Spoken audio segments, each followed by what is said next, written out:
දවසක් ඔයාලා හැමෝටම. අද මම ඔයාලට කියන්න යන්නේ ඩොල්ෆින් මත්ස්‍යයා ගැනයි. ඔයාලා දන්නවද පුංචි යාළුවනේ ඩොල්ෆින් පැටවුන් ඉපදුන ගමන්ම පීනන්න හපන්නු කියලා. ඒ වගේම ඩොල්ෆින් පැටවුන් මාස 4ක්ම කිරිබී වඩනවා. මාස 4කට පස්සේ එයාලා කුඩා මසුන් ආහාරයට ගන්නවා. කුඩා මසුන් ආහාරයට ගත්තත් මාස 12ක් හෝ 18ක් පමණ ඩොල්ෆින් අම්මාගේ ඩොල්ෆින් පැටවුන් කිරි බොනවා. ඔයාලා දන්නවද පුංචි යාළුවනේ ඩොල්ෆින්ට අනිත් මාළුන්ට වගේ කලබලක් නැහැ. ඒ නිසා එයාලා හුස්ම ගන්නෙ පෙනහළු වලින්.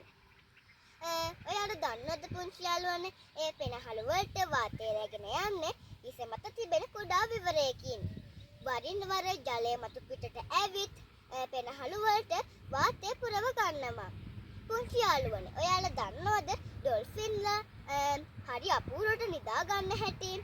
එයාලා නිදා ගන්නේ එක ඇසක් වසාගෙන. ටික වෙලාවකින් වසාගෙන සිටි ඇස අරින ඩොල්ෆින් අනිත් ඇස වසා ගන්නවා. එහෙම තමයි ඩොල්ෆින්ලා නිදා ගන්නේ.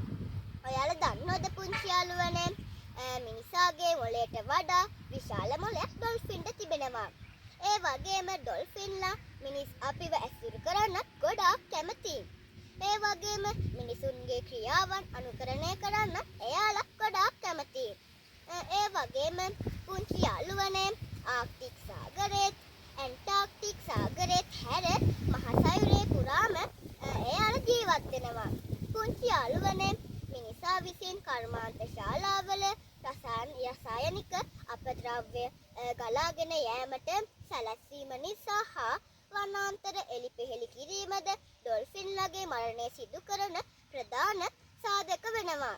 පුංචි යාළුවනේ අපිට ආදරය කරන මේ ඩොල්ෆින් යාළුවන්ව රැක ගැනීම අපගේ යුතුකමක් නොවේද?